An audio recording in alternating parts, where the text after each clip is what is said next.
सभी को good evening, सभी को नमस्कार। एक बार इस बात की पुष्टि कर दें कि आवाज़ आप लोगों तक आ रही है। 5 मिनट की देरी जरूर है, आज हो ही जाती है आजकल थोड़ा सा।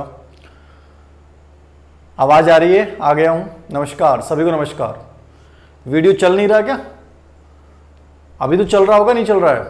जय श्री कृष्ण, जय श्री राम। सभी को नमस्कार, सभी को good evening, very good evening.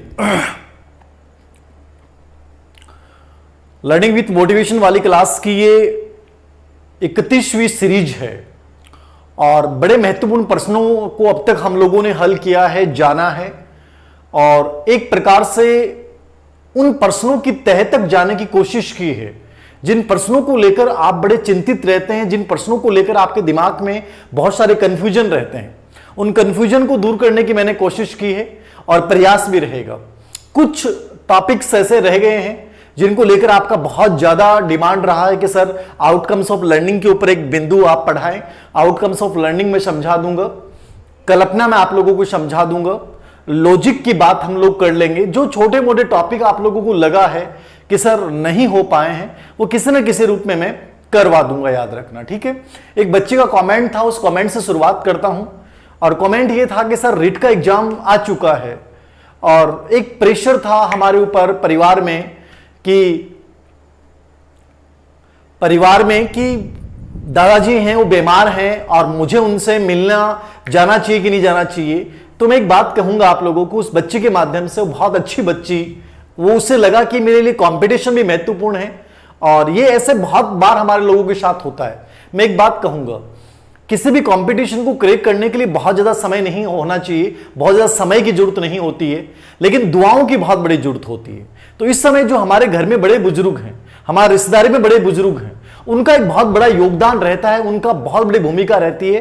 तो इस समय मेहनत के साथ साथ उन लोगों की दुआएं भी लेने की आवश्यकता है। जब भी आपको कोई बड़ा बुजुर्ग दिखाई दे तो उसको नमस्कार जरूर करें, उसके पैर जरूर छुएं और उनका आशीर्वाद जरूर लें। मैं कहूंगा कि जवानों का आशीर्वाद लेना ले, लेकिन परिवार में, रिश्तेदारी में, पड़ोस में जहां भी आपको कोई ऐसा बुजुर्ग व्यक्ति मिलता है, उस व्यक्ति के पैर जरूर छुएं। आपको एक ताकत मिलेगी और वो ताकत आपको किसी भी कंपटीशन में, और ये जो प्रतिकूल परिस्थितियां हमारे सामने काम करती हैं, बहुत सारे नेगेटिव लोग जो हमारे आसपास काम करते हैं, उन लोगों को हराने में वो दुआएं बहुत काम आएंगी, याद रखना। आज 25 तारीख है, आज 25 तारीख है। आज से ठीक 3 महीने बाद, आज से ठीक 3 महीने बाद इसी तारीख को अगले दिन आपका पेपर होगा और ये 3 महीने बाद जो ये आज 25 जून है, ये जब 25 सितंबर वाली जो इस समय की रात होगी, वो आप लोगों के लिए बहुत क्रिटिकल होगी, बहुत पॉजिटिवली होगी, बहुत कुछ करने वाली होगी।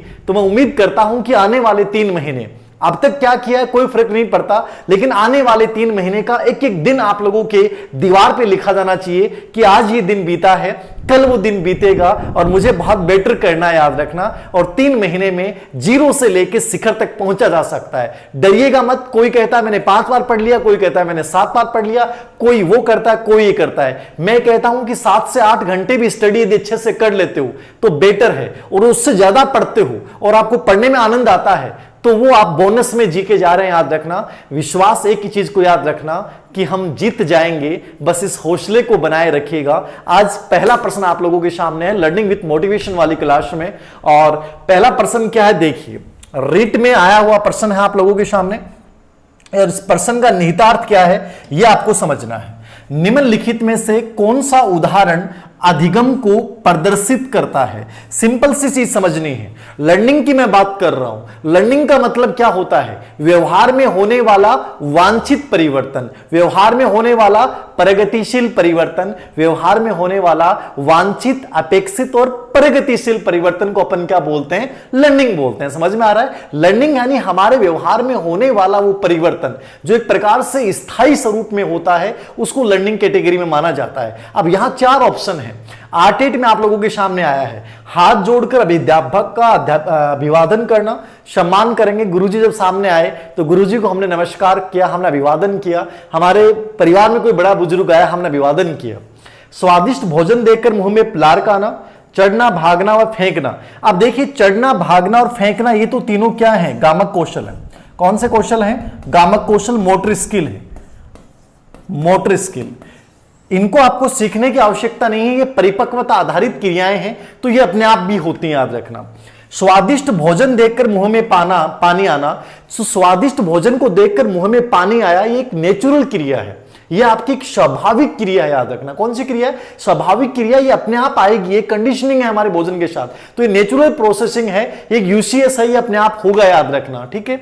लेकिन आप हाथ जोड़कर अध्यापक को अभिवादन कर रहे हैं, ये आपने सीखा है, ये आपने सीखा है, किसी ने आपको सिखाया है, हमारे मम्मी पापा हो सकते हैं या कोई टीचर हो सकता है कि बेटा जब भी सर को देखें, जब भी एक आदर्श गुरुजन को देखें, जिसको देख के आपके मन में, आपके दिल में उसके लिए बहुत सम्मान बढ़ जाता है, तो वो अपने आप अपने अंदर से एक आवाज आती है और उस आदमी को देखते हुए हम तुरंत विनम्रता के साथ सर नमस्कार, ठीक है, या हम पैर छूते हैं, ठीक है। तो ये सब क्या है? ये हमारा एक लर्निंग का पार्ट होता है, याद रखना, क्योंकि उस इंसान को देख के आपका व्यवहार क्या होता है? बदलता है। तो व्यवहार में होने वाला परिवर्तन क्या है? अधिगम है, याद रखना। सेकेंड प्रश्न, दूसरा प्रश्न है, बहुत अच्छा प्रश्न है। शिशु वस्तुओं को पकड़ने के लिए, शिशु वस्तुओं को पकड़ने के लिए पहले पूरे हाथ का उपयोग करता है, बाद में हाथ की अंगुलियों से ही वस्तु को पकड़ सकता है। यह विकास सूत्र कौन सा है? देखिए, शिशु पूरे हाथ का उपयोग करेगा, पहले वो पूरे हाथ का प्रयोग कर रहा है यूं, ठीक है, और बाद में वो ऐसा करता है कि वो पूरे हाथ का इस्तेमाल करने की आवश्यकता नहीं है, वो कुछ अंगुलियों की सहायता से उस वस्तु को पकड़ लेता है। तो वो विकास के किस नियम की बात कर रहा है? ये एग्जाम्पल में आपको इसको समझना है। दो में आंसर क्या दे रहे हैं बच्चे? डी दे रहे हैं, वेरी गुड, डी आंसर आ रहा है, बहुत बढ़िया, बहुत बढ़िया, डी आंसर आ रहा है। कृष्णा जी कह रहे हैं सीकर में, निश्चित रूप से सीकर में है, फिलहाल तो फतेहपुर हूँ, सीकर में बहुत जल्दी कंप्लीटली स्थायी रूप से मैं रहना शुरू कर दूंगा। गुरुदेव, आज आपको बहुत सुंदर लग रहे हो और भी बहुत खुश हो। हाँ, खुश तो रहना ही भी चाहिए, क्योंकि जितना खुश रहोगे उतना बढ़िया है कि लोग जलने वाले और जलते रहें। सोनल जी, विकास साधारण से विशिष्ट होता है, यस। गरिमा जी 1 नंबर आंसर दे रही हैं। देखिए, समझिए इसको, बहुत सिंपल बिंदु है, समझना है। मैं बार बार इन चीजों को आप लोगों को बोलता हूं। बहुत सारे लोग एक्स्ट्रा ऑर्डिनरी बनने की कोशिश करेंगे, बहुत सारे लोग आपको डराने की कोशिश करेंगे, बहुत सारे लोग आपके रास्ते में बाधा बन के आने की कोशिश करेंगे, लेकिन आपको उससे डगमगाना नहीं है। और यदि वो लोग डगमगा भी दें आपको, वो लोग आपको गिरा भी दें, तो गिरने के बाद गिरे मत रहना, खड़े होना, और खड़े होने के बाद उनकी तरफ मत देखना, सीधे लक्ष्य की ओर इस गति से दौड़ना कि वो लोग हताश हो जाएं आपको गिराने के बाद, कि कोशिश तो की थी हमने गिराने के बाद, लेकिन यार इसको कोई फर्क ही नहीं पड़ा है। तो जिंदगी में याद रखना, बहुत सिंपल चीजें हैं। डरिए मत माहौल से, ये माहौल डराएगा लेकिन आपको डरना नहीं है, बहुत सिंपल बात है। विकास एक पारस्परिक प्रक्रिया है। विकास पारस्परिक प्रक्रिया का मतलब क्या होता है? कि एक विकास अच्छा होता है, दूसरा विकास भी अच्छा होगा। शारीरिक विकास अच्छा होता है, दूसरा विकास भी उसी अनुपात में अच्छा होगा। इसको अपन बोलते हैं पारस्परिक प्रक्रिया। तो यहां तो ऐसी कोई बात ही नहीं की है, तो ये तो हो ही नहीं सकता। विकास एक निश्चित स्वरूप का अनुसरण करता है, ये सही है अपनी जगह, लेकिन विकास निश्चित स्वरूप का अनुसरण करता है, इसका मतलब क्या हो गया? विकास हमेशा किधर से किधर होता है? सिर से पैर की ओर। सिफेलोकोडल का जो सिद्धांत है अपना, वो है केंद्र से, आप एक प्रकार से उसकी बात कर रहे हैं अपन, सिर से पैर की ओर, ठीक है ना। तो ये जो अपना मस्तक से पैर की ओर, ठीक है, तो ये जो सिद्धांत है वो निश्चित स्वरूप है, विकास दिशा सिद्धांत है। विकास संकुचित है, विकास कभी भी संकुचित नहीं होता। विकास एक व्यापक प्रोसेस है, ब्रॉड प्रोसेस है, जिसमें शारीरिक, मानसिक, सामाजिक, संवेगात्मक, नैतिक हर प्रकार का पहलू शामिल होता है। इसलिए विकास को कभी संकीर्ण मत मान लीजिएगा, विकास एक बहुत व्यापक प्रक्रिया है। और चौथा, विकास साधारण दिशा से विशिष्ट दिशा की ओर चलता है। आपको यही समझना था, आंसर जो होगा वो डी होगा, याद रखना। क्या होगा? आंसर डी होगा। मतलब क्या हुआ? विकास साधारण से विशिष्ट की ओर, यानी शुरुआत में बच्चे को आइडिया नहीं था, बच्चा किसी वस्तु को पकड़ने के लिए वो पूरे हाथ का इस्तेमाल कर रहा है, उसे पता नहीं है कि मुझे इस हाथ के पूरे के इस्तेमाल की आवश्यकता नहीं है, मैं एक अंगुली से भी इस चीज को कर सकता हूं, 2 अंगुली से चीज को कर सकता हूं। तो शुरुआत में पूरे हाथ का इस्तेमाल कर रहा है और बाद में क्या कर रहा है? वो सिर्फ अंगुलियों का ही प्रयोग कर रहा है। तो पहले वो सामान्य क्रिया कर रहा है और बाद में कौन सी क्रिया कर रहा है? वो विशिष्ट क्रिया कर रहा है। तो विकास जो होता है वो सामान्य से विशिष्ट के अकॉर्डिंग ये क्रिया जो है, एग्जाम्पल पूछा गया है। तो ये प्रश्न बहुत बार आता है, आपको याद रखना है कि ये सामान्य से विशिष्ट की बात हो रही है। किसकी बात हो रही है? सामान्य से विशिष्ट की। आगे देखिए तीसरा प्रश्न,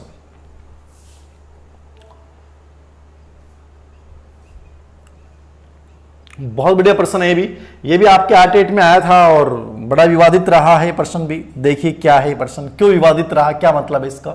शुरू में बच्चा अपनी पूरी हथेली का उपयोग करके वस्तु पकड़ता है, धीरे धीरे बच्चा अंगूठे का भी उपयोग कर वस्तुओं को उठाने के लिए, किसके लिए, उठाने के लिए करता है। इस प्रकार की प्रगति है। शुरू में बच्चा अपनी पूरी हथेली का प्रयोग करता है, किसका प्रयोग कर रहा है, पूरी हथेली का प्रयोग कर रहा है, याद रखना। और बाद में क्या करता है, धीरे धीरे बच्चा क्या करता है, अंगूठे का इस्तेमाल करता है, यानी वो अंगूठे का पर्टिकुलर इस्तेमाल करना सीख रहा है, याद रखना। तो वो वस्तु को उठाने के लिए अंगूठे का इस्तेमाल कर रहा है। ये कौन सी प्रोग्रेस है बताइए। वेरी गुड, बताइए। ओम जी, मोनू जी, राकेश जी 2 दे रहे हैं, very good. Manoj ji, sir मेरे वैक्सीन लगवा ली आज, बहुत बढ़िया है। अवनी बुक लेके आया हूँ। नरोत्तम जी कुशवाहा, आपको बहुत शुभकामनाएं और आप बहुत बेटर करेंगे इसमें उम्मीद रखता हूँ मैं। इस किताब को आप मन से पढ़ना और ईश्वर का आशीर्वाद लेके पढ़ना, अपने माता पिता का आशीर्वाद लेके इस किताब को पढ़िएगा, बहुत बेटर रिजल्ट देगी। सिक्कर, मुकेश जी सिक्कर आता ही रहता हूँ, वीक में 5 डेज सिक्कर ही रहता हूँ लगभग। उत्तराखंड रुड़की से बहुत सारा नमस्कार। सुरम सिंह जी, आपको सही हो रहे हैं, हमारी तैयारी अच्छी है। निश्चित रूप से 95% पर्सन आपके सही हो रहे हैं तो बहुत बढ़िया है, बहुत बढ़िया है, याद रखना, बहुत बढ़िया। देखिए इसको पर्सन को आपको ये समझना था। देखिए सिंपल सा इस लैंग्वेज से आपके समझ में आ गया। जो 2 नंबर पे हमने पर्सन चर्चा की, वो सेम पर्सन यहां दोबारा रिपीट हो रहा है। तो एक तो चीज क्लियर है कि जो बच्चा शुरुआत में वस्तु को पूरी हथेली का इस्तेमाल कर रहा है, तो हथेली का इस्तेमाल कर रहा है, पूरे हाथ का इस्तेमाल कर रहा है, मतलब सामान्य क्रिया कर रहा है। और बाद में वो अंगूठे का इस्तेमाल कर रहा है, मतलब कौन सी क्रिया कर रहा है, विशिष्ट अंग का इस्तेमाल कर रहा है। तो ये सामान्य से विशिष्ट तो है, तो इसमें तो कोई दिक्कत ही नहीं है, व्यापक से विशिष्ट या सामान्य से विशिष्ट, ये तो सी सही है। अब हुआ क्या, रिट में इस प्रश्न का उत्तर जो है वो सी भी माना गया और बी भी माना गया। पहले सी माना गया, फिर बी को भी मान लिया गया। तो ये विवाद का विषय हुआ। क्यों हुआ कि जिन लोगों ने व्यापक से विशिष्ट करके उनका सही था, लेकिन बाद में जिन लोगों ने रिट लगाई उन्होंने कहा कि साहब प्रोक्सिमी डिस्टल क्यों नहीं होगा। प्रोक्सिमी डिस्टल का मतलब क्या है, केंद्र से दूर की ओर, निकट से दूर की ओर, भीतर से बाहर की ओर, ये होता है केंद्र से दूर की ओर सिद्धांत। इसको अपन क्या बोलेंगे, केंद्र से दूर। ठीक है, तो केंद्र से दूर का मतलब क्या है, सेंटर क्या है। तो जैसे ये कहता है कि सेंटर तो हमारे पेट होता है, सबसे पहले हमारी पेट के हड्डियों का विकास होता है, बाद में आपके हाथ और पैर के हड्डियों का विकास होता है। वैसे ही हाथ का सेंटर क्या है, हाथ का सेंटर क्या है, हमारी हथेली है। हाथ का सेंटर क्या है, आपकी हथेली है। तो ये सेंटर हो गया। और बाद में बच्चा क्या, पहले तो हथेली का प्रयोग कर रहा है, मतलब सेंटर का प्रयोग कर रहा है, और बाद में क्या कर रहा है, दूर की ओर। दूर की ओर कौन है, अंगूठा है, अंगुलियां हैं, तो बाद में अंगूठे का प्रयोग कर रहा है। तो ये भी क्या हो गया, केंद्र से दूर हो गया। चूंकि दोनों की प्रकृति और दोनों की विशेषता आपस में एक दूसरे से रिलेटेड है, इसलिए इस आधार पर इस प्रश्न का उत्तर आरबीसी बोर्ड ने फिर फाइनल आंसर की में बी भी मान लिया और सी भी मान लिया। मतलब जिन्होंने बी किया उनका भी सही माना गया और जिन्होंने सी किया उनका उत्तर भी सही माना गया, क्योंकि दोनों ही इस सिद्धांत को, इस कथन की पुष्टि करते हैं। तो मेरे अकॉर्डिंग ये डाउट आप लोगों का क्लियर हो गया होगा कि प्रोक्सिमी डिस्टल क्यों माना गया था और सामान्य से व्यापक से विशिष्ट या सामान्य से विशिष्ट क्यों माना गया था। ठीक है, बहुत बढ़िया।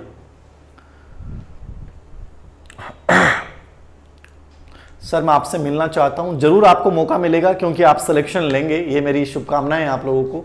चौमों से नमस्कार। आप लोगों को जब मैं लाइव में चर्चा करता हूं, लाइव में जब अपनी बातें होती रहती हैं, आपके कमेंट्स देखता रहता हूं, तो बाद में जो बच्चे वीडियो देखते हैं ना, उन बच्चों को कुछ बच्चों को बड़ी इतने इरिटेट होते हैं वो बच्चे कि सर आपने उनसे बातें क्यों करते हैं, आप सीधा पढ़ा दिया करो। अरे आप लाइव नहीं पढ़ते हो। लाइव एक क्लास का मतलब ये होता है कि कुछ चर्चा भी हो जाती है। इतना इरिटेट जो बच्चा होता है, याद रखना, वो सिलेक्शन से बहुत दूर होता है। वो इतना कुंठित बनने लग जाता है, उसे एक सामान्य बात भी जो है बड़ी बुरी लगने लग जाती है। तो वो एक प्रकार से असफलता की ओर। जिंदगी में सिलेक्शन लेने के लिए आपको बहुत ज्यादा गंभीर होने की आवश्यकता नहीं है। आप मस्त तरीके से आनंद के साथ पढ़िए, एंजॉय करते हुए पढ़िए। यूं मुंह बनाने से और आप ये गिनने लग जाओगे कि मिनट, ऐसे नहीं होता है। आप मस्ती के साथ पढ़िए। सिलेक्शन उन्हीं बच्चों का होता है जो एंजॉय करते हुए कोई चीज को पढ़ते हैं। ठीक है, टेंशन, तनाव, मानसिक अवसाद, डिप्रेशन, ये सब तो जिंदगी का हिस्सा बन चुका है।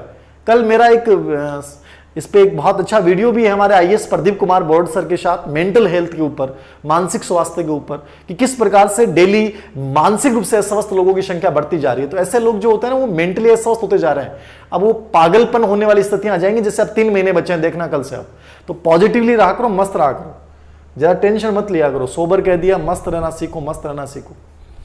बहुत अच्छा पर्सन है सेल्डन के अनुसार। देखिए सेल्डन का व्यक्तित्व सिद्धांत अपन पढ़ रहे हैं, तो सेल्डन कौन है जिन्होंने सोमोटाइप सिद्धांत दिया। सेल्डन ने कौन सिद्धांत दिया था? सोमोटाइप सिद्धांत के शरीर के प्रकार के वर्गीकरण के अनुसार। कौन सा वर्गीकरण किया इन्होंने? शरीर के प्रकार का वर्गीकरण। गोल, मोटे और मुलायम शरीर वाले व्यक्तित्व होते हैं। गोल शरीर मोटा होता है और मुलायम होता है। मुलायम का मतलब यह है कि बाको पेट का मायने थे गब्बू कदे मारो ने कदे कोई के बाको जो है मोटा मोटा आदमी ना पेट फुलडो रहे, ठीक है पूरा, तो पेट का मैंने थे कदे गब्बू गाल भी दोगा तो पेट जो है वो अंदर लचकदार होगा, थारा आनंद सो आवेगो, ठीक है। तो ये मुलायम के संदर्भ में बड़े मुलायम होते हैं, क्योंकि स्किन उनकी बड़ी मुलायम होती है, बहुत ही मस्त आदमी होते हैं, गोल होते हैं, मटोल होते हैं, हंसमुख होते हैं। तो ये गोल मटोल हंसमुख जो व्यक्तित्व हैं वो इसके अकॉर्डिंग सेल्डन के अनुसार। तो सेल्डन ने जो सिद्धांत दिया था वो याद रखना, कौन सिद्धांत था? सोमोटाइप सिद्धांत। कौन सिद्धांत था? सोमोटाइप सिद्धांत, ठीक है। ये उन्होंने दिया था, क्रिसमैन ने 1925 में दिया था, उन्होंने 39 में दिया था। तो मेसोमार्फी व्यक्तित्व पहला इसमें है। तो मेसोमार्फी तो आयताकृति होता है, जिसको इन्होंने नाम दिया था दूसरा लैटिन भाषा में सोमोटोनिया, और जिनकी कैटेगरी इन्होंने निर्धारित की थी 171, याद रखना। ये इन्होंने कैटेगरी पर्बल एंड मेसोमार्फी। फिर दिया था इन्होंने एंडोमार्फी। एंडोमार्फी को इन्होंने नाम दिया था बिस्रोटोनिया। क्या नाम दिया था? बिस्रोटोनिया। और बिस्रोटोनिया की जो कैटेगरी थी वो थी 711, यानी कि सबसे मोटे होते हैं, और 7 जो होती है वो उच्चतम कैटेगरी होती है, 1 जो होती है वो निम्नतम दुबले पतले के लिए यूज किया जाता है। तो ये इनमें 7 बीच में आएगा क्योंकि संतुलित व्यक्तित्व है। इनमें 7 सबसे पहले आएगा क्योंकि इनकी शुरुआत ही मोटापे से होती है। तो 711। और एक्टोमार्फी होते हैं वो दुबले पतले होते हैं, निराशावादी कल्पनावादी होते हैं, चिड़चिड़े स्वभाव के होते हैं। इनकी जो शुरुआत होती है वो होती है 1, 1 और 7, क्योंकि ये बहुत दुबले पुतले होते हैं तो इनमें 7 लास्ट में आएगा, एंडोमार्फी में 7 सबसे पहले आएगा और इनमें हमेशा 7 बीच में आएगा।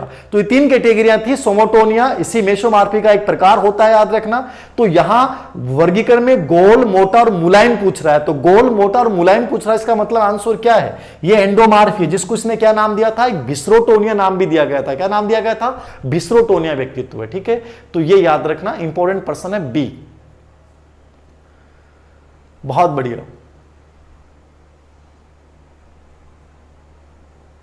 आवाज कम आ रही है क्या?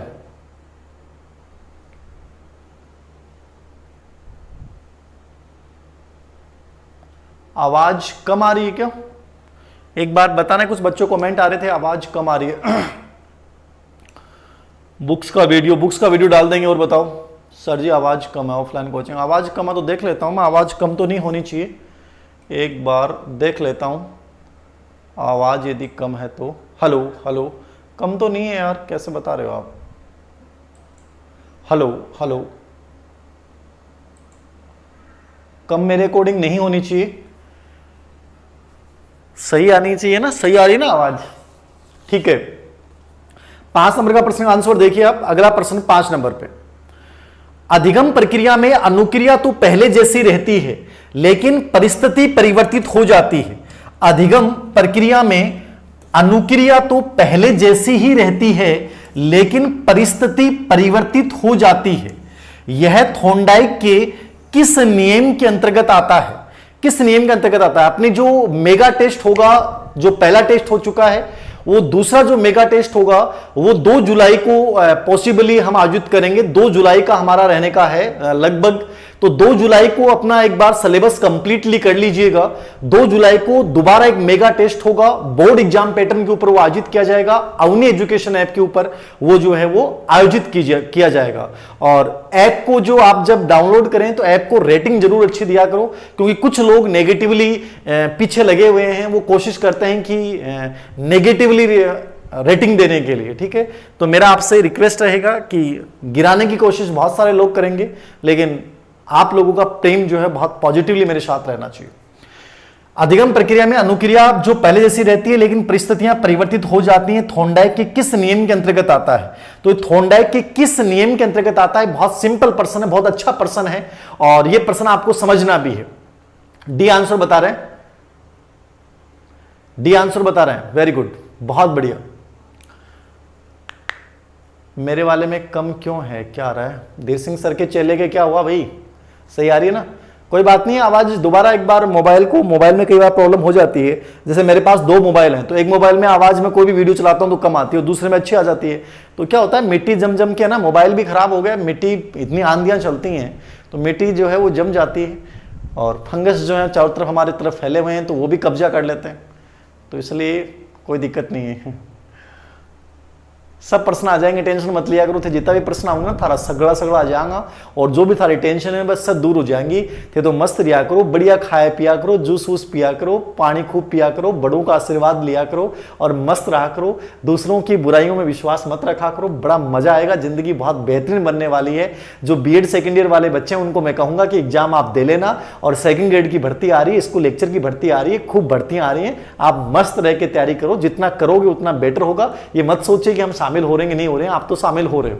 सिंपल सी थ्योरी देखिए। उपयोग का नियम तो क्या कहता है? Law of use. कोई भी सीखा हुआ कार्य है उसको अपन बार बार प्रयोग करते हैं तो लॉ ऑफ यूज है। कि मान लीजिए थे साइकोलॉजी थे पढ़ ली, अभी साइकोलॉजी में पढ़ने बाद में रेगुलर डेली यूज कर रहे हो, डेली पढ़ रहे हो, तो दे साइकोलॉजी कदे कौन बोलोगा, याद रखना। ये तो कौन सा नियम है? उपयोग को नियम है। दूसरो हुआ अनुपयोग को नियम। अनुपयोग को नियम मतलब हुआ अभ्यास के नियम को दूसरो पार्ट हुआ। मान लो थे साइकोलॉजी पढ़ ली, जहां कई टावर 3 महीना 1 साल पढ़ रहे हैं, अरबा का प्रॉब्लम होगी, घर में कोई कोविड संक्रमित हो गया, खुद कोविड संक्रमित हो गया, तो उन्होंने 1.5 महीने से पढ़ाई नहीं की, तो वहां कौन सा नियम लागू हो गया? अनुपयोग का नियम लागू हुआ। अरबा का गुरुजी कई बार पूछे, गुरुजी मैं तो सब कुछ भूल गया, कोई बात को नहीं थे भूल गया, कोई बात को नहीं, लेकिन थारे मन में वो भावना चे गुरुजी मैं भूल गया, अब क्या करा?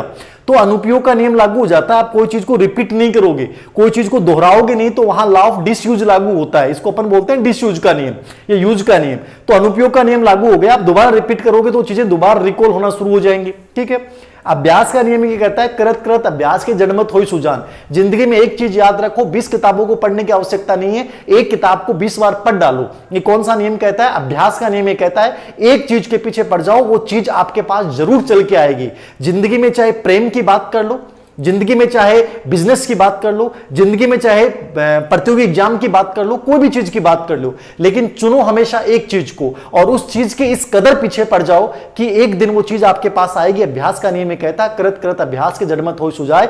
थॉमस अल्वा एडिसन ने 999 बार प्रयोग किया और 1000वीं बार वो सफल हो गया। अभ्यास का नियम यही कहता है जिंदगी में चाहे 1000 कमियां होंगी आप में, लेकिन एक चीज को 20 बार करना है, ना कि 20 चीजों को एक बार करना है। ये सबसे बेटर नियम होता है जिंदगी में सिलेक्शन लेने का। ये अभ्यास का नियम है। और साहचर्य परिवर्तन का नियम, ये लाइन जो रिलेटेड है वो यही है साहचर्य परिवर्तन का नियम। कैसे है समझिए। साहचर्य परिवर्तन का नियम क्या कहता है? एक परिस्थिति के मायने में कोई व्यवहार करो और मान लीजिए वही व्यवहार में दूसरी उस जैसी परिस्थिति में, दूसरी उस जैसी परिस्थिति में, उस जैसी, वैसी की वैसी नहीं, उस जैसी परिस्थिति में व्यवहार करता हूं। ये कौन सा नियम है? साहचर्य परिवर्तन का नियम है। समझ में आया कि नहीं आया?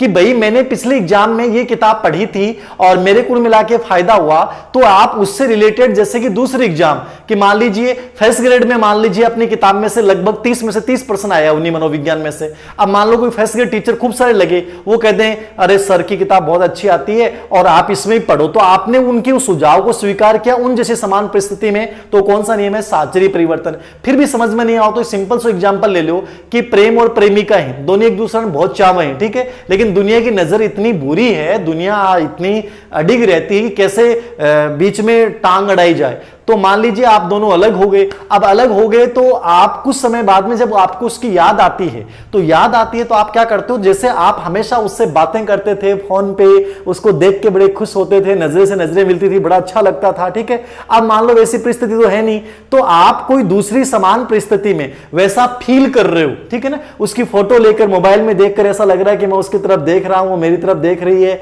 और हम बातें कर रहे हैं, तो मतलब फील कर रहे हो आप। तो व्यवहार तो आप वही कर रहे हो, व्यवहार तो आप वही कर रहे थे जब आप उनको वहां देखते थे। अब आप उनको वहां रिलैक्स नहीं, वास्तव में नहीं देख रहे, लेकिन मोबाइल में देख के खुश हो रहे हो। तो ये क्या है? व्यवहार वही है, परिस्थिति अलग है। व्यवहार वही है, परिस्थिति याद रखना क्या है, अलग है। कौन सा नियम है? साहचर्य परिवर्तन का नियम है।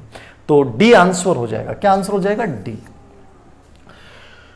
आगे देखिए 6 नंबर का प्रश्न, सवेंग की विशेषता है। बहुत अच्छा प्रश्न है। सवेंग की विशेषता क्या है समझिए।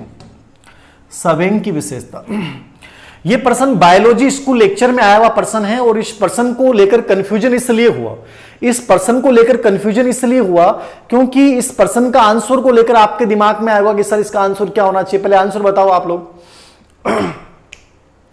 आंसर बताएंगे आप मुझे?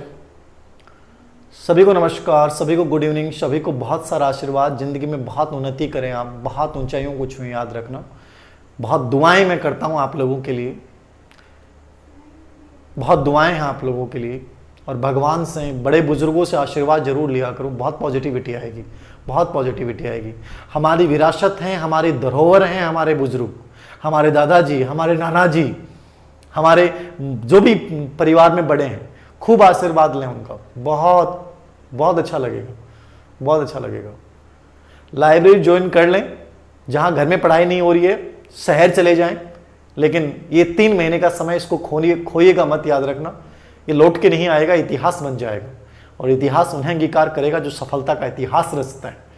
याद रखना। सवेंगों की व्यापकता, अब आपके दिमाग में आएगा सर सवेंग व्यापक होते कि नहीं होते हैं। देखिए सवेंग सार्वभौमिक होते हैं, यूनिवर्सल होते हैं, सभी जगह पाए जाते हैं। अब व्यापकता भी सार्वभौमिकता से जुड़ा हुआ शब्द है।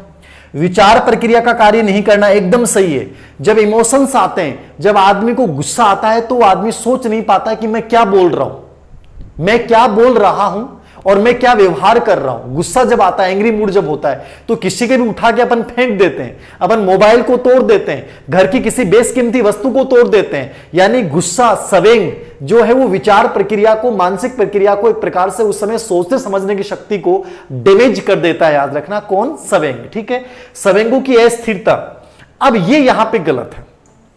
अस्थिरता, देखो शेष अवस्था में सवेंग स्थिर होते हैं, लेकिन सवेंगों की जो प्रकृति होती है, सवेंगों की क्या होती है? प्रकृति। अपन जब पढ़ते हैं टेक्स्ट किताबों में तो सवेंगों की प्रकृति में लिखा आता है सवेंग जो होते हैं वो स्थायी स्वरूप के होते हैं। क्या होते हैं? स्थायी स्वरूप के होते हैं। सवेंगों की प्रकृति स्थायी है, मतलब सवेंग कम हो जाएगा, नियंत्रण कर लोगे आप। लेकिन आप ये कह दो कि मैंने सवेंगों को अपने जीवन से समाप्त कर दिया है, ऐसा कभी नहीं होगा। सवेंग आपके अंदर ही रहेंगे, तो सवेंगों का स्वरूप हमेशा स्थायी होता है। तो यहां सी गलत है, ए आंशिक रूप में सही है लेकिन बी एकदम में सही है। तो इस प्रश्न का जो आंसर आरपीसी ने माना था वो बी माना था कि सवेंग की विशेषता है कि सवेंग जब होते हैं तो विचार प्रक्रिया जो है वो कार्य नहीं कर पाती है। लेकिन व्यापकता भी कुछ रूप में सही है, लेकिन इस प्रश्न के अकॉर्डिंग आंसर जो होगा बी होगा।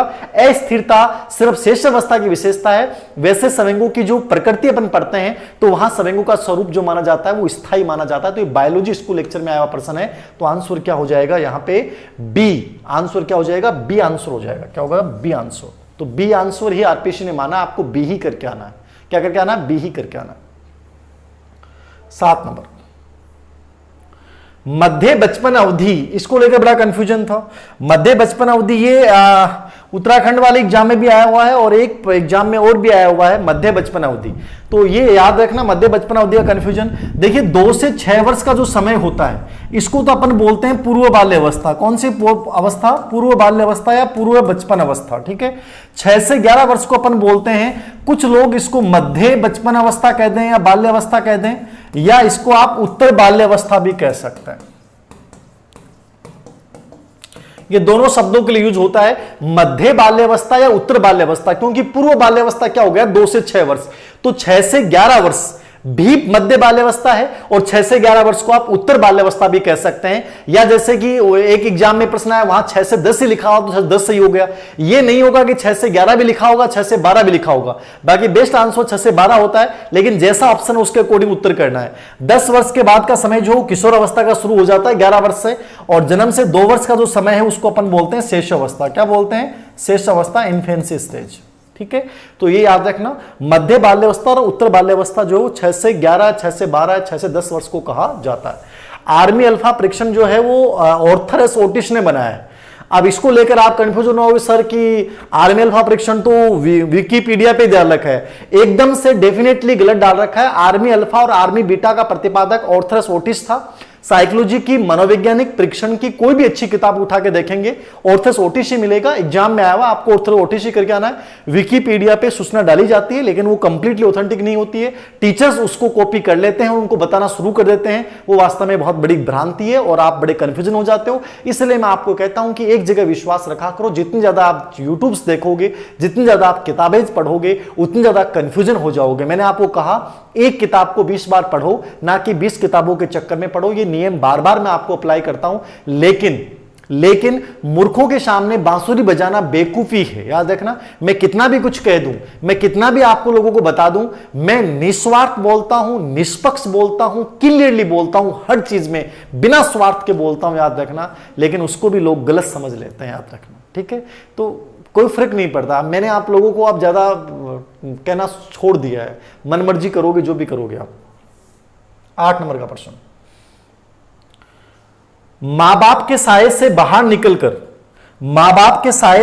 निकलकर अपने साथी बालकों की संगत को पसंद करना संबंधित है। बच्चे ने भेजा था प्रश्न कि मां बाप के साये से बाहर निकलकर, मां बाप के साये में बच्चा स्पेशली कौन सी अवस्था में रहता है? तो मां बाप के साये में बच्चा रहता है शेष अवस्था में, स्पेशली 0 से 5 या 6 वर्ष तक, स्पेशली माता पिता के एकदम कंट्रोल में रहता है। रहेगा बाल्यावस्था में भी वो नियंत्रण में, लेकिन यहां लैंग्वेज समझनी है, अपने साथी बालक, ठीक है, अपने साथी, अपने समूह के बालकों के साथ जो है उनकी संगत करना पसंद करता है। तो ये कौन से संबंधित है, याद रखना। अब यहां देखो आपके सामने 2 उलझने आएंगी। किशोर अवस्था भी आपको लग सकता है, पूर्व किशोर अवस्था भी लग सकता है, उत्तर अवस्था भी लग सकता है, एक तो नहीं होगा, ठीक है। मतलब डी तो नहीं होगा, डी तो आपको नहीं होगा, एक कन्फर्म है, ठीक है। समग्र अवनी मनोविज्ञान बुधवार या गुरुवार लास्ट तक आ जाएगी, बुधवार या गुरुवार लास्ट तक समग्र मनोविज्ञान किताब आ जाएगी। हिंदी टीचिंग मेथड की किताब बहुत शानदार किताब है, याद रखना। जिनके हिंदी टीचिंग मेथड में प्रॉब्लम्स थी वो अवनी मनोविज्ञान का हिंदी मेथड का जो डॉक्टर के आर मैया सर का एडिशन आया है उसको देख लीजिएगा, मेरे अकॉर्डिंग उसके बाद प्रॉब्लम्स नहीं आएगी। जो बच्चों के मेरे पास रिव्यू आए वही बताया मैंने। और तीसरी एसएसटी का मॉडल पेपर भी बुधवार या गुरुवार तक आ जाएगा, जो एनसीईआरटी आरबीएसई बोर्ड की किताबों पे अलग अलग एक्सपर्ट्स ने तैयार किया है। वो भी एसएसटी का मॉडल पेपर भी अवनी मनोविज्ञान का बुधवार या गुरुवार तक आ जाएगा। 3 एडिशन हिंदी टीचिंग मेथड आ चुका है। देखिएगा, किशोर अवस्था नहीं, पूर्व किशोर अवस्था और उत्तर बाल्यावस्था ये दोनों सही हो सकते हैं, लेकिन यहां मां बाप के साये से निकलकर शुरुआत जो होती है बच्चे की वो होती है उत्तर बाल्यावस्था। उत्तर बाल्यावस्था मतलब क्या है? वो 6 से 10 या 12 वर्ष का समय। तो टोली की आयु, गैंग एज, तो गैंग एज किसको बोलते हैं? पर उत्तर बाल्यावस्था को। तो संगत जो शुरू करता है, पसंद करता है, वो यहां से करता है। और उस संगत के प्रति जो भक्ति की भावना है, समूह के प्रति जो भक्ति की भावना है, वो कहां आती है साहब? वो उत्तर आपकी पूर्व किशोर अवस्था में आती है। तो वहां वो भक्ति करता है, कुछ भी कर जाऊंगा उस ग्रुप के लिए, लेकिन यहां वो पसंद करता है, वो टोली का सदस्य बनता है। तो ये भाषा जो व्यक्त कर रही है वो उत्तर बाल्यावस्था वाला ज्यादा सटीक है यहां पे, तो उत्तर बाल्यावस्था करना है। नेक्स्ट देखिएगा, 9 नंबर का प्रश्न। एक चीज को समग्रता के रूप में, एक चीज को समग्रता, इस शब्द को करेक्ट कर लें, दिमाग में फिट कर लें।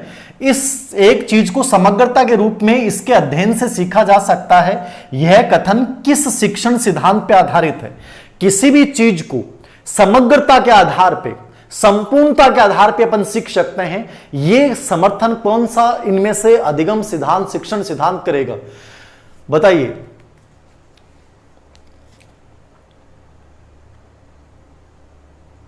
सर आप बुक्स बताने वाले थे, कल कोशिश करूंगा मैं, कल या संडे फाइनल मानिए आप। नरेश जी संडे फाइनल मानिए, संडे को मैं लास्ट मेरा रिव्यू दे दूंगा। जिन बुक्स को लेकर आपको कंफ्यूजन था, वो थोड़ा सा केस स्टडी चल रहा हो, कोई जल्दबाजी नहीं करना चाहता था। संडे तक मैं आपको कंप्लीटली रिव्यू दे दूंगा। देखिए, इंस्ट्रूमेंटल कंडीशनिंग जो है वो स्किनर के सिद्धांत को बोलते हैं। किसको बोलते हैं? स्किनर के सिद्धांत को अपन बोलते हैं इंस्ट्रूमेंटल कंडीशनिंग। अंतर्दृष्टि जो है वो गेस्टाल्टवादी कोहलर वाला है। प्रयास त्रुटि सिद्धांत थॉर्नडाइक है। और चिर प्रतिष्ठित प्रानुकूलन क्लासिकल सिद्धांत जो आईपी पावलोव है, अनुकूलित अनुक्रिया है। ठीक है, ये 4 सिद्धांत आपके ऑप्शन में है। यहां कौन सा होना चाहिए, यहां कौन सा होना चाहिए, यहां एक शब्द के आधार पर आपको अलग सोचना ही नहीं है। केवल हर एक लाइन में, हर एक पर्सन में एक शब्द ऐसा होता है जो आपको आंसर क्लियरली बता देगा कि साहब आपको आंसर ही करना है। एक शब्द को पकड़ना है, वो शब्द पकड़ गए ना तो पर्सन अपने आप सही हो जाएगा। डरना नहीं है, कॉन्फिडेंस को बहुत अच्छा रखना है, पॉजिटिवली सोचना है, मस्त तरीके से याद करना है, हो जाएगा, हो जाएगा। हम जीत जाएंगे। किसी की ताकत और औकात नहीं है जो तुम लोगों को हरा दे, किसी की ताकत और औकात नहीं है जो तुम लोगों को हरा दे, सिवाय तुम्हारे अलावा तुम लोगों को कोई नहीं हरा सकता, याद रखना। ये धीर सिंह सर कह रहे हैं। कौन कह रहे हैं? धीर सिंह सर। किसी की औकात नहीं जो तुम लोगों को हरा दे, सिवाय तुम्हारे खुद के, याद रखना। तुम जीत जाओगे, तुम जीत जाओगे, तुम जीत जाओगे। बहुत सिंपल है। बी, इनसाइट, अंतर्दृष्टि, समग्रता की बात कर लें, गेस्टाल्टवाद की बात कर लें, जो ये कहता है कि हमारी पहली नजर संपूर्णता पे जाती है। आपने धीर सर को देखा और जैसे धीर सर को देखा, वाह यार सर की पर्सनालिटी कितनी शानदार है, बड़ाई कर रहा हूं, मुझे नहीं पता आप लोगों को कैसी लगती है। आपने पहला मुझे व्यू देखा तो आपकी प्रतिक्रिया क्या आएगी? सर यार बहुत अच्छे हैं, या नहीं यार धीर सिंह सर बकवास है, कुछ नहीं है। मतलब पहली प्रतिक्रिया आपकी संपूर्णता को लेकर आएगी। सर खराब हैं या सर अच्छे हैं? सर बहुत गजब पढ़ाते हैं यार, एक्स्ट्रा ऑर्डिनरी, माइंड ब्लोइंग, ठीक है। अरे नहीं नहीं सर कुछ नहीं पढ़ाते हैं यार, ठीक है। मतलब पहली प्रतिक्रिया जो आएगी वो संपूर्णता पे आधारित आएगी। अब जैसे आपके दिमाग में आया और यार सर बहुत अच्छा पढ़ाते हैं या सर खराब पढ़ाते हैं, ये पहली प्रतिक्रिया संपूर्णता आधारित आई मेरे पूरे व्यक्तित्व को देख के। फिर आप जैसे ही वीडियो देख रहे हो तो आप कहोगे यार सर पढ़ाते तो बहुत अच्छा है, लेकिन एक चीज है यार, सर की राइटिंग बड़ी खराब है यार। हाँ यार सही कर रहे हो, राइटिंग बहुत खराब है, पढ़ाऊं तो बहुत बढ़िया है। और अरे और भी ठीक है यार, मोटिवेशन तो बहुत बढ़िया दी यार। हाँ बात तो सही है, मोटिवेशन बढ़िया दे रहे हैं। फिर एक दो आगे वो कमी निकाल देगा। हाँ यार सर कई बार बात ज्यादा कर ली वीडियो को मैंने। हाँ यार सही कर रहे हो, कई बार बात ज्यादा कर ली, ठीक है। एक और यार एक बार सर कई बार लाइव सेशन का मैंने नाम ले लाग जाए टाबरा को, अरे कोई मतलब हो कि यार अपना डिस्टर्बेंस हो। हाँ यार सही कह रहे हो, क्यों नाम लिए जोरा मर्दी। अरे थारो की जान निकल के बेचारो, कोई नाम ले कि राज्य हो जा, कोई को खून बढ़ जा, कोई टाबर कहते मेरे को नाम लो, अरबी टाबर को खून बढ़ गो 100 ग्राम। अरे बताओ बिना अनार खाए बेचारा को 100 ग्राम खून बढ़ गो नाम लेना हूं तो थारो के खून कम हो गए, अतः जड़ो क्यों हो, कोई बात को नहीं। लेकिन थारी पहली प्रतिक्रिया संपूर्णता आधारित थी और बाद में धीरे धीरे थे मेरा कि मैंने 7 कमी निकाल दी। कितनी कमी निकाल दी? 7 कमी निकाल दी, ठीक है। ये हो गया संपूर्ण से, यानी पहली प्रतिक्रिया हमेशा संपूर्णता आधारित आएगी। ये गेस्टाल्टवादी बात करते हैं, ये कोहलर बात करता है। जब भी किसी इंसान को आप देखोगे तो पहले कहोगे यार गजब है यार, ठीक है, अरे बकवास है यार, ठीक है। फिर आप उसको साथ 2 बार चलोगे तो उसकी अच्छाइयां आपको दिखने लग जाएंगी, तो धीरे धीरे उसकी अच्छाइयां क्रिएट होंगी। लेकिन पहली प्रतिक्रिया हमेशा संपूर्णता आधारित होती है। कौन कहता है? ये गेस्टाल्टवादी। नेक्स्ट, प्रक्षेपी तकनीक इसके मापन में उपयोगी है, प्रोजेक्शन मेथड। तो ये प्रश्न कोई मुझे लगा नहीं कि ऐसा प्रश्न, मान लीजिए आपने पढ़ा भी नहीं है और फिर भी थारा सामने आगू थे, बिना पढ़ा गया मुंह धो के चल गया एग्जाम वाला दिन, वह मुंह धो के मत जाओ, उस दिन नहा के जाओ और मम्मी पापा का आशीर्वाद लेके जाना, भगवान को याद करना और समय से पहले निकलना और पॉजिटिवली जाना, ठीक है ना। लेकिन मान लो कि बिना मुंह धो के भी ते निकल गया और क्यों याद करी गया, तो भी प्रश्न को उत्तर कर सको कि ऐ का प्रश्न हम यहां देख लो कि सबसे बड़ी लाइन है और एक मैंने कई शब्द व्यक्त हो रहे, तो बाफन के करना प्रक्षेपी तकनीक। व्यक्ति की स्व यथार्थवाद की आवश्यकता कर सकती हैं प्रक्षेपी तकनीक। व्यक्ति की विदग्धता रुचि का मापन कर सकती है, याद रखना, प्रक्षेपी तकनीक। व्यक्ति की प्रभावशाली भावना संघर्ष, उसकी आवश्यकता, उसकी व्यक्तियों की भावनाएं और अनजान मन में संग्रहण करना, अचेतन मन में जो विचार अपन संग्रहण करते हैं, अचेतन मन में जो विचार संग्रहित करते हैं उनका मापन करना। अब 4 विशेषताएं, लेकिन यहां ये तीसरी विशेषता ये बात को व्यक्त कर रही है कि सभी विशेषताएं इसमें शामिल हैं। आवश्यकताओं का पता लगाती हैं, रुचियों का पता लगाती हैं, अचेतन मन में दबी हुई दमित इच्छाओं का पता लगाती हैं, आपकी भावनाओं का पता लगाती हैं। कौन सी विधियां? प्रोजेक्शन मेथड, प्रक्षेपी विधियां, याद रखना, ठीक है। एक प्रकार से संपूर्ण व्यक्तित्व का मापन करती हैं प्रक्षेपी विधियां, ठीक है। तो इसलिए यहां आंसर क्या हो जाएगा? सी। तो ये संपूर्ण व्यक्तित्व के पहलू आ गए सी ऑप्शन में। तो ये बहुत एक अप्लाइड टाइप के प्रश्न होते हैं, ज्यादा टेंशन लेने की आवश्यकता नहीं है इसमें। 11 नंबर का प्रश्न, कौन सा थ्रस्ट ऑन पीए में नहीं है? अब उलझाने के लिए प्रश्न बनाया है, थोड़ी सी लैंग्वेज चेंज कर दी, उलझ जाऊंगा। गुरुजी, गुरुजी, गुरुजी, बोलो भाई बेटा क्या बात है? गुरुजी मैं थ्रस्टन तो पढ़ू, गुरुजी मैं थ्रस्टन पढ़ की गई, बहुत पढ़ी, बहुत याद करिया थ्रस्टन, लेकिन गुरुजी एग्जाम का मैंने गई ने तो पेपर का मैंने थ्रस्टन को नहीं आयो, बाप कणो भी को दूसरो कोई नाम नयो नाम आगो थ्रस्टोन। अब गुरुजी बताओ मैं तो उलझ गई, कंफ्यूज हो गई, गुरुजी थ्रस्टन पढ़ की गई और आगो थ्रस्टोन। अरे सामान्य बात है, टाइपराइटर टाइपिंग करनी जाए, किताब में गलती हो मैं पेपर में भी गलती हूँ, याद रखियो। आ चीजें लेकर कंफ्यूज मत हो जाओ। थ्रस्टोन को फ्रस्टोन भी आ जा तो दिमाग क्या याद रखियो, अरे वो थ्रस्टोन ही है, थ्रस्टन ही है, ठीक है। तो यहाँ टेंशन मत लिया करो, गुरुजी मैं पढ़ की बा गई, वो नाम में मने लग्यो कि वो कोनी कोई भी कोई परिवार कोई मेंबर हो, कोई दूसरो आदमी हो, इसलिए मैं तो बिन छोड़ा ही गुरुजी। तो छोड़नो छाड़नो कोनी है अपन तो सन लपेट ही लेना ही 30 का 30 प्रश्न के ऊपर नहीं भी आ रहे हैं तो भी तुक्का तो मारना ही मारना, याद रखियो, ठीक है। तो यो वही थ्रस्टोन कोनी है, वो कह रहा है थ्रस्टन है, क्या है? थ्रस्टन। अभी को सिद्धांत क्या है? पीएमए। अब पीएमए गुरुजी मारा है, वो पीएमए समझ में कौन आया? वो पीएमए क्यों गुरुजी? थे किताब में भी कौन लिख रहा है कि वो पीएमए? अरे मैं मानो कोई बताया भी कौन पीएमए क्यों? अरे वो पीएमए को मतलब हुआ है प्राइमरी मेंटल एबिलिटीज। क्यों? अरे प्राइमरी मेंटल एबिलिटीज। अब मैं किताब का मैं नाम क्या लिख रहा क्यों है? प्राथमिक मानसिक योग्यता। इंग्लिश में लिख रहा क्यों है? Primary mental abilities. ओहो गुरुजी अब मारो याद आई, एग्जाम में तो यहाँ मना लगे कि करो क्या ही हो, ठीक है। अरे वो ही हो, बस एग्जाम को प्रेशर है, वो पीएम में अपना दिखा लग जाए, प्रधानमंत्री मोदी दिखा लग जाए। मोदी जी के बारे में तो नहीं पूछ रहे, प्राइम मिनिस्टर है, भावना बदल जाए एग्जाम का दिन, ठीक है। तो ए भावना को नहीं बदलनी, आराम हो भाई, चीज ही याद रखियो, अन थोड़ी सी लैंग्वेज चेंज कर देगो, एग्जाम में पूछ लेगो, लेकिन थे स्थिर रहियो, और स्थिर रहेगो तो टेंशन नहीं आवेगी। अब थ्रस्टन का प्राथमिक मानसिक योग्यता इसने कब दिया था? 1938 में। कब दिया था? 1938 में। इसकी किताब का नाम भी क्या था? प्राइमरी मेंटल एबिलिटीज, प्राथमिक मानसिक योग्यता। इसने टोटल 13 समूह बताए थे। कितने समूह बताए थे? 13 समूह। लेकिन उसमें से 7 समूह इसने क्या बताए थे? प्रधान। 7 समूह क्या बताए थे इसने? प्रधान समूह बताए थे। कितने समूह प्रधान बताए थे? 7 समूह। 13 समूह टोटल बताए थे और 7 समूह क्या बताए? प्रधान। किताब का नाम क्या है? प्राथमिक मानसिक योग्यताएं। पीएमए का मतलब है प्राइमरी मेंटल एबिलिटीज। किसने बताए? थ्रस्टन, थ्रस्टोन। याद रखना एक ही बात है। अब इसके 7 समूह प्रधान थे। 7 समूह में कौन सा? शब्द अर्थ योग्यता, शब्द प्रवाह योग्यता, तार्किक योग्यता, स्मृति योग्यता, प्रत्यक्षीकरण योग्यता, स्थानिक स्पाइटियल योग्यता, ठीक है, स्मृति योग्यता।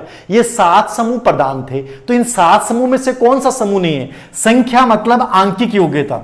तो संख्या आंकिक योग्यता एक ही बात है, न्यूमेरिकल इसने बात की है। शब्द अर्थ योग्यता और शब्द प्रवाह योग्यता की बात की है। भावना, स्मरण, स्मृति की बात की है। तार्किक योग्यता की बात की है, प्रत्यक्षीकरण की बात की है, लेकिन भावना की इसने कहीं भी बात नहीं की। तो इस समय आपको भावनाओं को स्थिर रखते हुए एग्जाम वाले दिन भावनाओं को स्थिर रखते हुए भावनाओं को हावी नहीं होने देना है अपने विवेक के ऊपर। भावनाओं को उस दिन अलग करके जाना, भावना को घर छोड़ जाना और बिना भावना के आप जाना, याद रखना। आराम से टेंशन, आराम से प्रश्न सही हो जाएगा। तो यहां बी भावना गलत है, बाकी सब तत्व इसने बताया। 12 नंबर, बुद्धि सु संबंधित वर्ग घटक सिद्धांत रो प्रतिपादन कुण कर्यो। अब एक बच्चे का कमेंट आया, गुरुजी हिंदी में बढ़ाओ। अब बताओ मैं हिंदी में कटाऊं पढ़ाऊं? आरपीसी वाला भी प्रश्न आएगा ही, आरपीसी वाला भी मारवाड़ी के मैंने पूछे ना, मैं बताओ ना, मैंने भी मारवाड़ी बोलनी पड़े, कौन पढ़े रहे। बुद्धि सु यो प्रश्न आया आरपीसी में, बुद्धि सु संबंधित वर्ग घटक सिद्धांत रो प्रतिपादन कुण कर्यो। बुद्धि सु संबंधित वर्ग घटक सिद्धांत रो प्रतिपादन कुण कर्यो।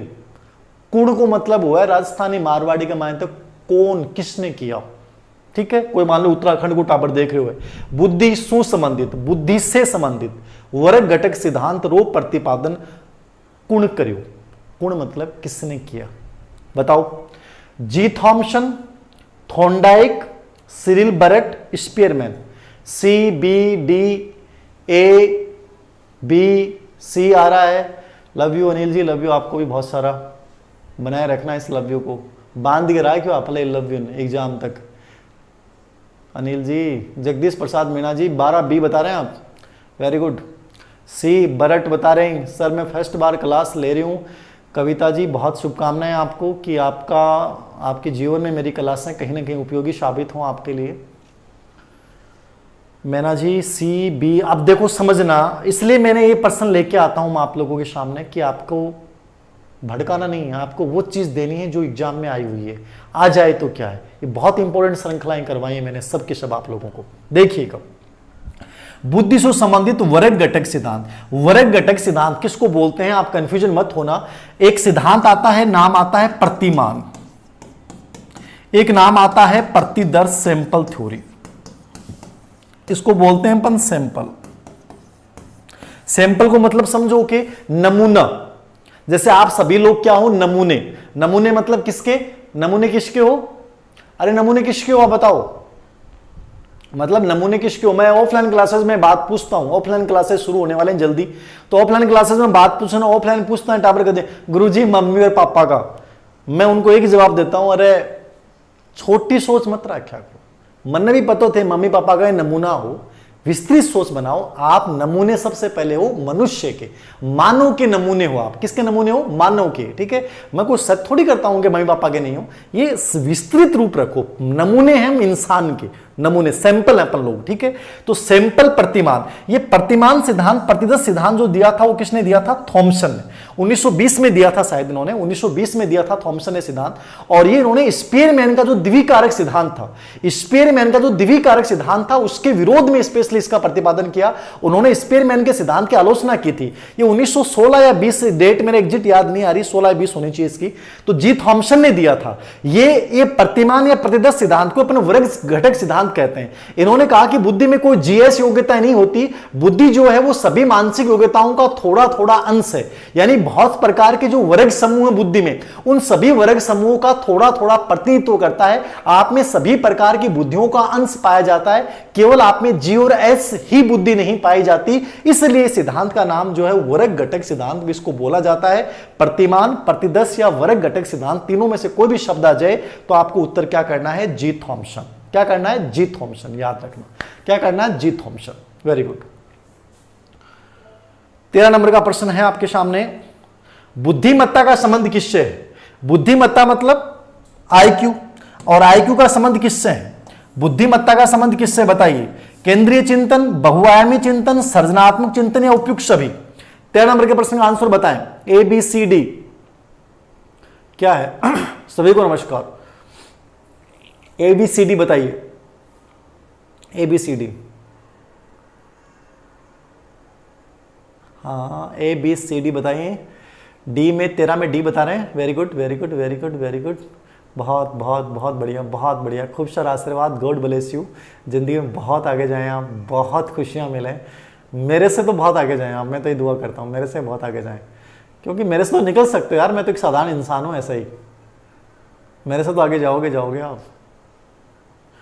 D D very good. देखिए डी नहीं होगा, ये गलत आंसर दे रहे हैं आप लोग। आप लोग बहुत सौ के चक्कर में आप खो देते हो। बुद्धिमत्ता आईक्यू और बुद्धिमत्ता का संबंध जो है, आप कोई भी इस किताब पढ़ेंगे तो याद रखना अभिसारी चिंतन से। किससे संबंध पाया जाता है, अभिसारी चिंतन, ठीक है। और अभिसारी चिंतन का दूसरा नाम क्या है, केंद्रीय चिंतन, ठीक है। आप इसको एक विद चिंतन कह दो, अभिसारी चिंतन कह दो या केंद्रीय चिंतन कह दो। अभिसारी वही शब्द है, केंद्रीय वही शब्द है और एक विद चिंतन भी वही शब्द है। तो आईक्यू का संबंध जो माना जाता है स्पेशली केंद्रीय चिंतन से माना जाता है। बुद्धिमत्ता का संबंध स्पेशली बुद्धि का संबंध जो माना जाता है स्पेशली केंद्रीय चिंतन, अभिसारी चिंतन या एकविद चिंतन से माना जाता है, ना कि सृजनात्मकता या बहुआयामी चिंतन से माना जाता है, रखना, ठीक है। तो ए आंसर करना, आपको क्या करना है, ए। 14 नंबर का प्रश्न है, भाषा सिद्धांत में सर्वाधिक महत्वपूर्ण सिद्धांत कौन सा है बताइए। बताएं, बहुत अच्छा लगेगा इस प्रश्न का आंसर आप देंगे मुझे। भाषा सिद्धांत में सबसे महत्वपूर्ण सिद्धांत कौन सा है, भाषा सिद्धांत में सबसे महत्वपूर्ण सिद्धांत। बहुत बढ़िया बहुत बढ़िया, बहुत सारा आशीर्वाद। सृजनात्मक हो सकता है, आवश्यक नहीं होता। मूल संबंध जो होता है वो अभिसारी चिंतन से होता है, मूल संबंध की बात कर रहा है। सर आपकी बातों से मनोबल बढ़ता है, कोई ये तो यही तो प्रॉब्लम है कि मनोबल बढ़ता है तो लोग परेशान हो जाते हैं ना। मैं आपका ज़्यादा मनोबल बढ़ाता हूँ, इससे भी लोग परेशान होते हैं।